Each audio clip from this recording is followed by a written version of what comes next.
Estamos no segundo episódio do Nutri Insights e hoje eu vou trazer um artigo para vocês que foi publicado em uma das maiores revistas de circulação acadêmica da nossa área por uma das maiores pesquisadoras da nutrição esportiva, que é a Louise M. Burke.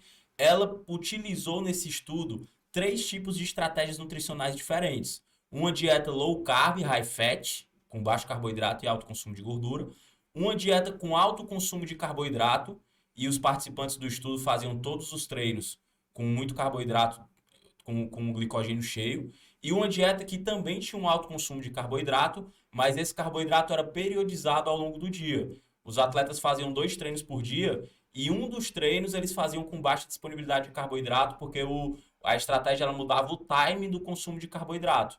Eles não consumiam carboidrato após um treino e aí eles iniciavam outro treino com baixo consumo com baixos níveis de glicogênio no músculo. Então você tem aí uma estratégia low fat, high carb, outra estratégia low fat, high carb, só que o carboidrato periodizado ao longo do dia, e uma outra estratégia high fat, low carb, muita gordura e pouco carboidrato. O detalhe desse estudo é que ela testou essas três estratégias nutricionais em atletas de endurance, os race walkers. Race walker é aquela marcha atlética, sabe aquela modalidade engraçada que eles têm um padrão de movimento ali que é até engraçado o jeitinho que eles vão ali se movimentando. Esses caras são super atletas. Não subestime essa modalidade, é uma das modalidades mais complexas das Olimpíadas.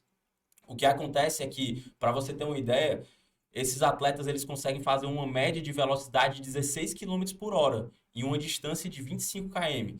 Então, ou seja, é muito longo a uma média de 16 quilômetros por hora. Imagina você na esteira fazendo um tipo de movimento que tu não pode tirar os dois pés do chão ao mesmo tempo, que é justamente a marcha atlética.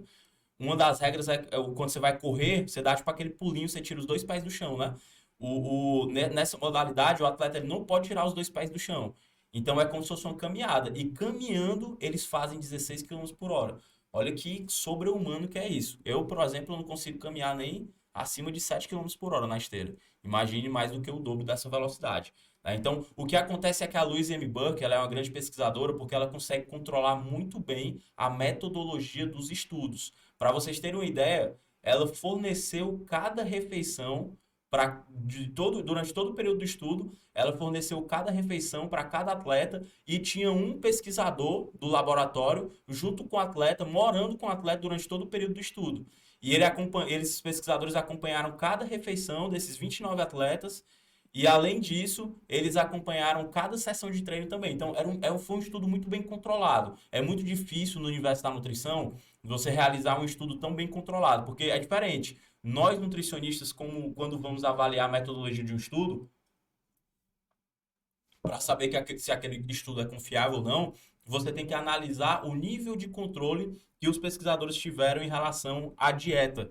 Porque pode muito bem ali ele ter prescrito uma dieta e o cara do estudo não ter seguido. O N do estudo não ter seguido. Mas não foi esse caso, já que os pesquisadores moravam com os atletas. E olha aqui, vamos aqui para vocês verem um título desse artigo. Olha aqui, ó. Você vê aqui, ó, low carbohydrate, high fat diets.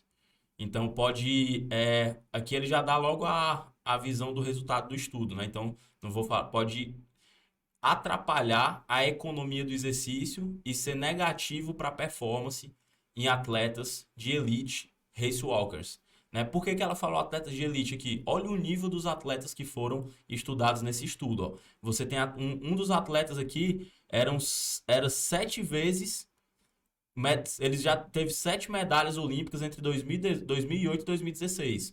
Você tinha atletas que eram medalhistas no Campeonato Mundial de Race Walker, né? Então, ou seja, eram os melhores atletas do mundo que estavam sendo analisados nesse estudo. Atletas de ponta, atletas de elite, atletas profissionais, que viviam exclusivamente disso. E eles estavam num acampamento de treino na Austrália. E esse acampamento era um local que eles moravam lá, ficaram morando lá durante 4 semanas. Por isso que os pesquisadores conseguiam morar com os participantes do estudo. E ao longo dessas 4 semanas, eles iam acompanhando cada refeição lá no refeitório, cada treino. Eles estavam ali no acampamento de treino. E a Louise M. Burke, ela fez uma série de 3 dias de teste antes de começar o estudo. Depois 3 semanas usando uma dessas três estratégias nutricionais. E depois mais 3 dias de teste. Vamos entender melhor aqui, ó.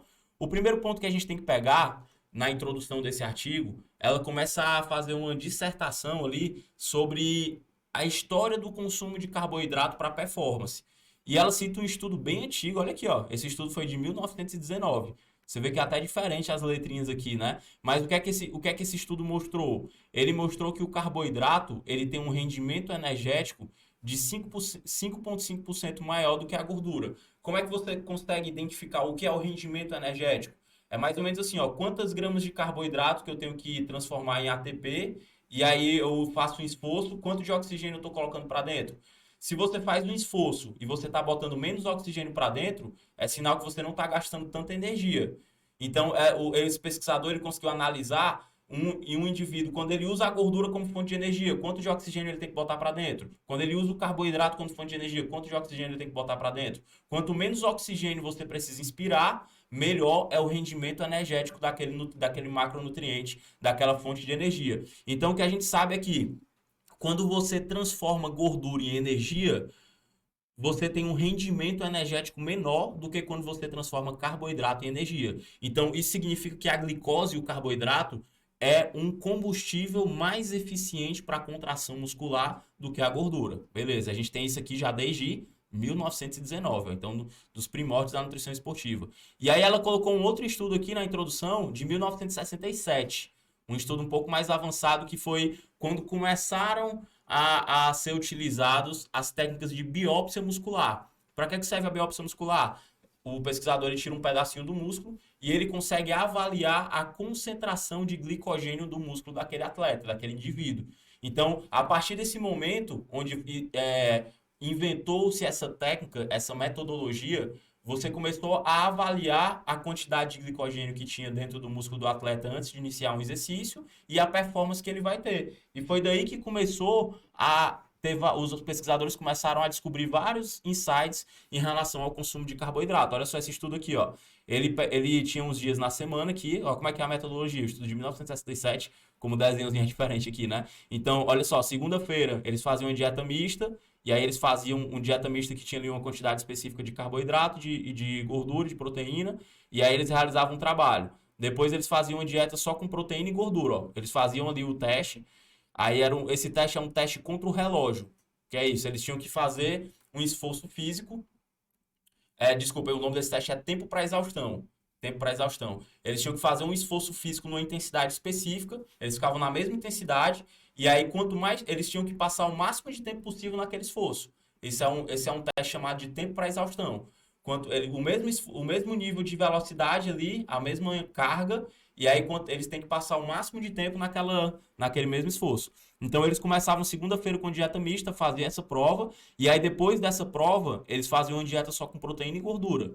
E aí eles faziam essa prova de novo, e depois uma dieta com muito carboidrato e proteína, e depois faziam a prova de novo. Então, ou seja, eles faziam uma prova meio que com glicogênio médio, uma prova com glicogênio zerado, praticamente, e uma prova com glicogênio alto. Aí olha só como é que foi aqui a diferença, ó.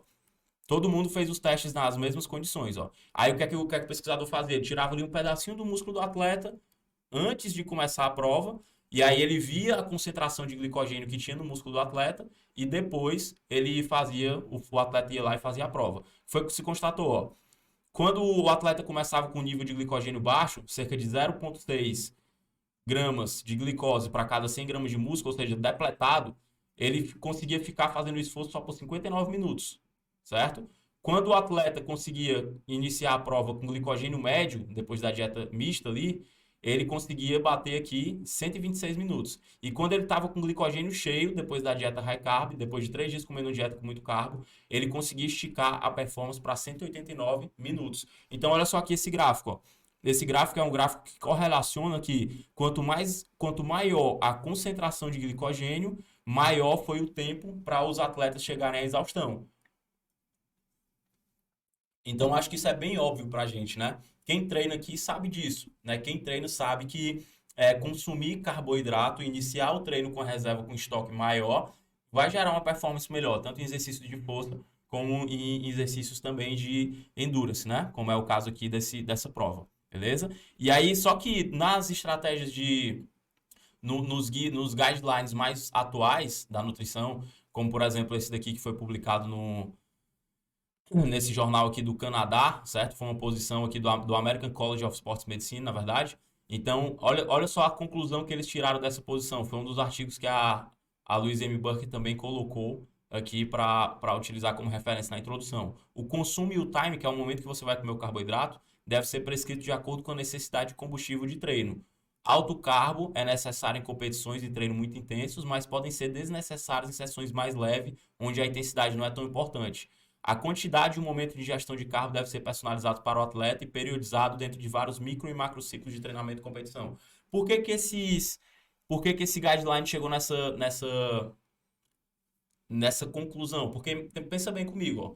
Se comer muito carbo gera uma melhor performance, por que não ficar comendo muito carbo o tempo todo? Por que não ficar sempre com high carb, sempre com dieta high carb?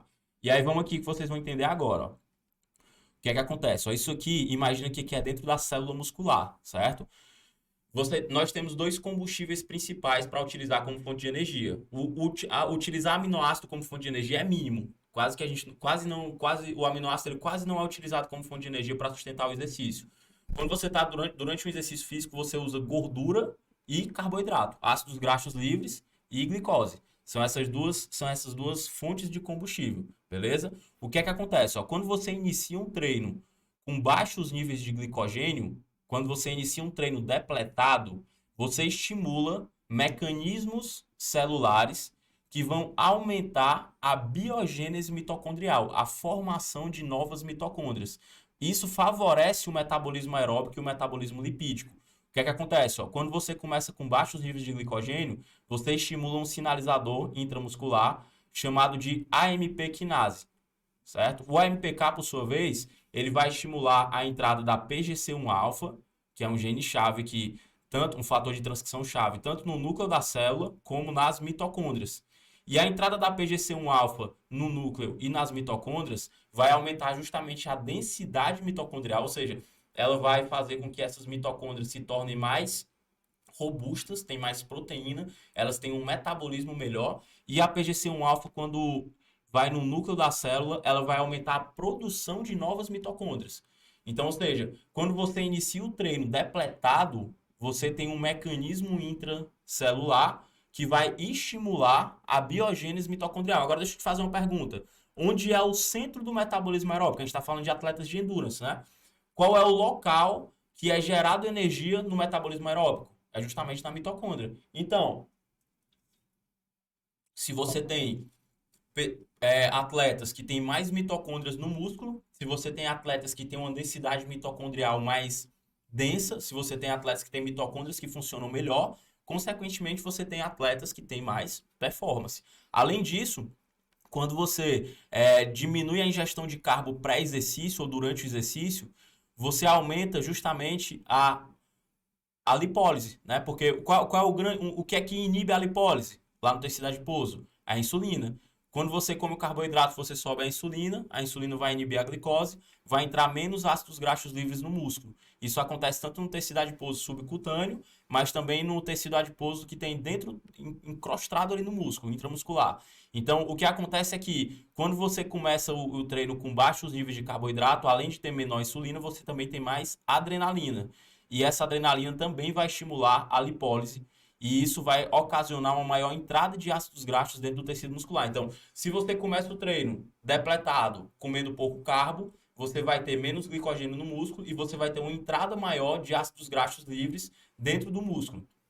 Esses ácidos graxos livres, por sua vez, vão estimular um outro sinalizador chamado de PPAR-gama, certo? Esse daqui também é uma molécula-chave quando a gente fala de biogênese mitocondrial e de metabolismo lipídico. O PPAR-gama, ele estimula enzimas como, por exemplo, a HCl e também as subunidades COX, que são importantíssimas quando a gente fala de biogênese mitocondrial e de cadeia transportadora de elétrons, ou seja, do metabolismo da mitocôndria. O que acontece é que, quando você inicia o treino com baixos níveis de glicogênio, comendo pouco carboidrato antes do treino, depletado, o que você acaba estimulando o metabolismo da mitocôndria e o metabolismo lipídico.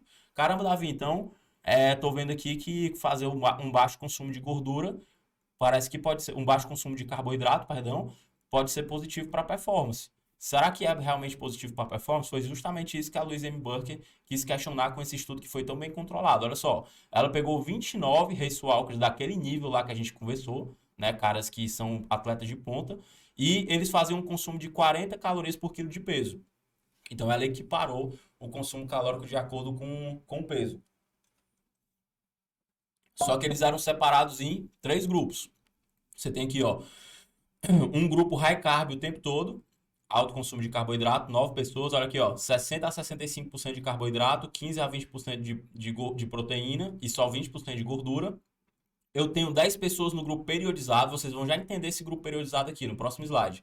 Mas no grupo periodizado era a mesma dieta do primeiro grupo, high carb, era uma dieta high carb também. A diferença, o time do carboidrato era alterado. Então tinha algumas refeições que eles comiam mais carbo, outras refeições que eles comiam mais carbo, com o intuito de iniciar alguns treinos com baixa disponibilidade de carboidrato no músculo. E você tem aqui a dieta low carb, high fat, né? Olha aqui, ó, 75 a 80% de gordura, 15 a 20% de proteína e menos de 50 gramas de carboidrato. Então você vê que é um low carb de verdade, né? Low carb, high fat de verdade aqui. E aí o que é que acontece? Ó? Isso aqui era a distribuição de refeições durante os tratamentos. O que é que eu posso resumir aqui para vocês? Na dieta high carb, eles consumiam carboidrato praticamente o dia inteiro, certo? O dia inteiro consumindo carboidrato, ó. Na parte da manhã, comia até durante o exercício eles consumiam carboidrato, antes do exercício, pós-exercício, né? A estratégia low fat, o que era? Era muita gordura o tempo todo e o mínimo de carboidrato. Todas as refeições eram pouca gordura e muito carboidrato. Desculpa, era muito carboidrato, era muita gordura e pouco carboidrato, exatamente, na dieta high fat. E aí a dieta de periodização, o que é que acontecia, ó? Por exemplo, de manhãzinha, enquanto que na dieta high carb o tempo todo eles tinham carboidrato pré-treino, no treino da manhã eles treinavam em jejum, ó, na dieta periodizada. Alguns treinos em jejum, por exemplo, o treino da segunda-feira, o treino da terça-feira, o treino da quinta-feira, o treino do domingo eram justamente treinos que eram em jejum, né? Você tem aqui, ó, fasted training. Então, vários treinos eles começavam em jejum. E olha só, no grupo periodizado também, à noite, muitas vezes eles não faziam o consumo de carboidrato pós-treino noturno, porque normalmente eles faziam duas sessões de treino, certo? Tinha um treino na parte da manhã e tinha um treino no final da tarde. E aí, olha só, no pós-treino do carboidrato periodizado, eles não consumiam, então eles usavam uma estratégia chamada de sleep low, train low, para justamente no outro dia acordar depletado. Então eles treinavam ali no final do dia, não comia carboidrato após o treino do final do dia, e aí dormiam sem comer carboidrato, acordavam de manhã em jejum e faziam treino. E aí depois eles tacavam o pau no carboidrato no meio do dia para bater aquela quantidade de carboidrato. Essa era a diferença do grupo periodizado para o grupo high carb o tempo todo. O grupo high carb o tempo todo, muito carbo direto. O grupo periodizado, muito carbo também do mesmo tanto, só que a diferença era que existia um time que era ajustado de acordo com o treino que eles realizavam. Para alguns treinos eles começarem com baixa disponibilidade de carboidrato. Aí olha só como é que era o desenho do estudo, ó. Eles faziam 3 dias de teste, certo? Era um teste, primeiro, para medir a economia de energia, que é justamente aquilo que a gente estava conversando. Quantos litros de oxigênio eu preciso colocar para dentro para fazer determinado esforço? Então, eles colocavam um esforço padrão, que é um pacer, um ritmo de corrida, um ritmo de marcha atlética. E eles tinham que ficar naquele ritmo de forma constante. Aí eles paravam aqui e mediam o consumo de oxigênio com a máscarazinha. E aí depois eles voltavam e faziam a mesma caminhada e voltavam e media de novo. Então ele conseguia ver o esforço que o atleta estava fazendo e quanto de oxigênio ele estava tendo que colocar para dentro para poder fazer aquele esforço. E aí depois eles faziam uma prova de 10 km. Detalhe, gente. Essa prova de 10 km tinha prêmio em dinheiro, certo? Então eles eram muito estimulados para fazer o máximo da performance. Inclusive quem ganhava, quem melhorava o tempo, eles tinham lá um padrão de tempo que eles já conseguiam fazer essa prova. Então quem conseguia melhorar o próprio tempo ganhava dinheiro. Quem fizesse o melhor tempo ganhava dinheiro também. Então eles eram muito estimulados para fazer no máximo. E no terceiro dia eles tinham uma corrida de 25K. Só que era uma corrida de 25K que eles faziam algumas pausas para poder fazerem mensurações ao longo dessas 25K. E aí, olha só, eles faziam 3 dias de teste. E aí, depois, eles faziam 3 semanas das intervenções lá, que eram as 3 intervenções. E depois, eles faziam mais 3 dias de teste de novo. E aí, a gente vê a diferença entre o primeiro os resultados desse primeiro aqui e os resultados do final. Lembrando, 3 semanas aqui, ó, todo mundo morando junto, todo mundo no acampamento, os pesquisadores morando junto com o atleta, dormindo de conchinha com o atleta ali para ver cada detalhe que está acontecendo na vida dele, certo? Então, olha só, substratos usados para gerar energia. Então, é possível também mensurar a oxidação de carboidrato e a oxidação de gordura de acordo com o coeficiente respiratório, que é uma relação que você tem entre o consumo de oxigênio e a excreção de gás carbônico. E aí, olha só, o grupo que você pode ver aqui, ó, low carb, high fat, certo? Olha como foi diferente, ó. Eles estavam aqui, isso aqui é a oxidação de carboidrato do grupo low carb e high fat. Então antes eles estavam na dieta habitual, eles comiam carboidrato, né? Aí eles passavam 3 dias numa dieta low carb. Aí quando foi no final, ó, a oxidação de carboidrato lá embaixo, né? Então, ou seja, eles diminuíram a capacidade oxidativa de carboidrato porque realmente estavam comendo menos carbo, né? Já o outro grupo, olha aqui, ó, os outros grupos não teve diferença significativa, ó.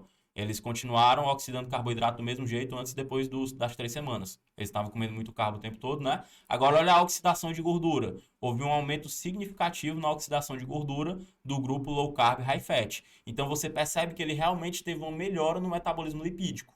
Ele agora consegue oxidar a gordura com mais eficiência do que no início do estudo. Então, passar 3 semanas numa dieta low carb, high fat, vai aumentar o aparato metabólico necessário para utilizar a gordura como fonte de energia, tanto que você vê um aumento grotesco na oxidação de gordura nesse grupo aqui que fez a dieta low carb, né? Enquanto nos outros grupos não teve diferença significativa. Olha aqui o grupo periodizado e o grupo high carb o tempo todo, né? Não teve diferenças significativas. E aí agora, olha só, economia de energia, certo?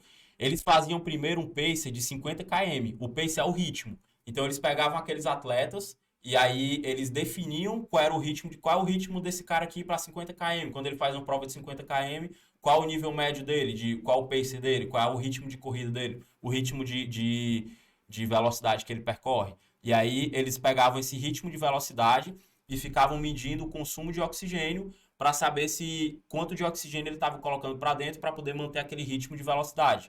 E aí, olha só, na low carb e na periodizado aqui, deixa eu botar aqui essa. Na periodizado aqui, ó, você vê que não teve diferença de significativo, nem na high carb o tempo todo, ó. Então eles não melhoraram nem pioraram a economia de energia.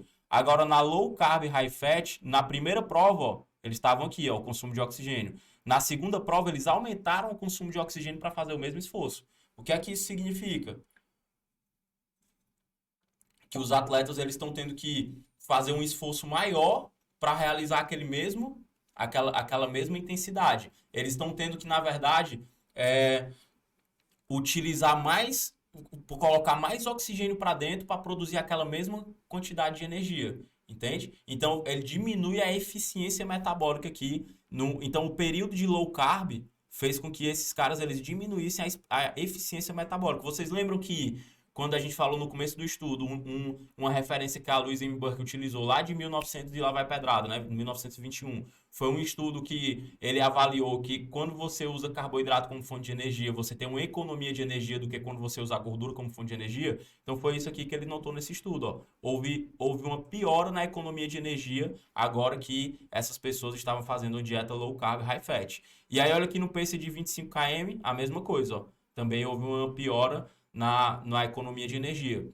Isso aqui era no primeiro dia de prova. No terceiro dia de prova, eles também mediam a economia de energia, ó. E naquela prova de 25 km, ó, no quilômetro 1, no quilômetro 13 e no quilômetro 25, houve uma piora na economia de energia. Eles estavam precisando botar mais oxigênio para dentro para fazer o mesmo esforço, enquanto nos outros grupos não teve diferença. Então, consumir uma dieta low carb, high fat, pode até melhorar o aparato metabólico para utilizar a gordura como fonte de energia. Mas parece que isso tem uma consequência, ó. Houve uma piora na economia de energia, né? Então esses atletas eles tinham que botar mais oxigênio para dentro para fazer o mesmo esforço. E aí isso daqui é a performance, que era no dia da performance. O dia da performance era 10 km. Então eles tinham que percorrer 10 km no menor tempo possível. Uma prova ali, como se fosse uma uma corrida, né? Eles tinham que fazer ali no mínimo tempo, no menor tempo possível. E aí, olha só, o grupo que fez high carb o tempo todo fez um tempo no começo do estudo. Aí ele treinou comendo muito carbo durante 3 semanas e na segunda prova ele fez 190 segundos mais rápido. Então, olha só, teve uma melhora significativa de performance. O grupo que fez periodizado, que fez alguns treinos low e outros treinos high, né? Ele também comia muito carbo, então ele também melhorou a performance, ó. 124 segundos a mais, também foi significativo. Então, o autor concluiu que esses dois grupos melhoraram a performance de forma significativa. Mas olha o grupo Low Carb High Fat, piorou um pouquinho a performance. Quando eles começaram o estudo, eles fizeram uma performance X, passaram 3 semanas treinando com dieta High Fat Low Carb, e quando fizeram de novo, melhoraram o metabolismo de utilizar a gordura como fonte de energia, mas quando fizeram a prova de novo, o que foi que aconteceu? Eles ficaram mais lentos, né? Então, eles perderam performance, na verdade, no final da prova. E aí, como conclusão, olha o que é que ela colocou, ó. A dieta low carb, essas são palavras da própria Louise M. Burke. A dieta low carb, high fat, aumentou a oxidação de gordura durante o esforço em diferentes intensidades, como a gente viu. O custo para essa mudança de substrato foi um aumento da demanda de oxigênio para velocidades que traduzem a vida real dos participantes. Então, ou seja, eles tinham que colocar mais oxigênio para dentro para fazer aquela mesma intensidade. E aí, consequentemente, houve um aumento de performance treinando e competindo com dieta que proporcionava alta disponibilidade periódica, a periodização, ou crônica de carboidrato, mas com dieta low carb, high fat, não houve uma melhora de performance. Então, joga aqui para mim. O que acontece é que, como a gente viu as recomendações do estudo, você percebe que o passar um tempo fazendo uma dieta low carb vai melhorar o aparato metabólico para utilizar a gordura como fonte de energia. Sendo que isso pode piorar a utilização de carboidrato como fonte de energia. Você viu que diminuiu a oxidação de carboidrato. Então, isso pode gerar um maior custo para o nosso organismo. Você tem que colocar mais oxigênio para dentro para manter o esforço. E o que é que isso se traduz na nossa prática clínica? Qual foi o insight que eu tive e levando também em consideração as recomendações dos guidelines mais atuais de nutrição esportiva? Que é interessante você começar alguns treinos com disponibilidade de carboidrato baixa. É interessante, mas isso tem que ser feito longe da prova. Porque é como se nesse momento tu estivesse equipando o músculo do teu atleta para que ele pudesse produzir de forma mais eficiente mitocôndrias, para que ele pudesse melhorar o aparato metabólico para utilizar a gordura como fonte de energia, mas quando começar a se aproximar da prova, você já tem que ir trabalhando dietas com carboidrato mais elevado para que você possa readaptar aquele organismo a oxidar carboidrato. Então ele vai ter o melhor dos dois mundos. Por isso que os guidelines falam, dependendo do microciclo, olha aqui, eu vou voltar aqui no guideline aqui que ela utilizou como fonte de energia. Ó. A quantidade e o momento de ingestão de carbo devem ser personalizados para o atleta, periodizadas dentro de vários micro e macrociclos de competição. Então, se você tem um período mais longe da competição, é um macrociclo que você pode utilizar estratégias de periodização de carbo. Se você tem treinos dentro daquele macrociclo que o atleta não precisa de uma demanda muito alta de energia, você pode iniciar esses treinos com um carboidrato mais baixo. Se você tem treinos dentro desse macrociclo que o atleta tem que ter uma disponibilidade de carboidrato maior, que ele exerce uma intensidade maior, você pode aumentar o carboidrato nessas situações. Então, pessoal, esse foi o nosso segundo vídeo do Nutri Insights. Eu espero que tenha colocado ideias na sua cabeça para você trabalhar no consultório, assim como colocou na minha esse grande estudo da Louise M. Burke. Então, não se esquece, se você ficou até agora, curte aqui o vídeo, se inscreve no canal e até o próximo episódio.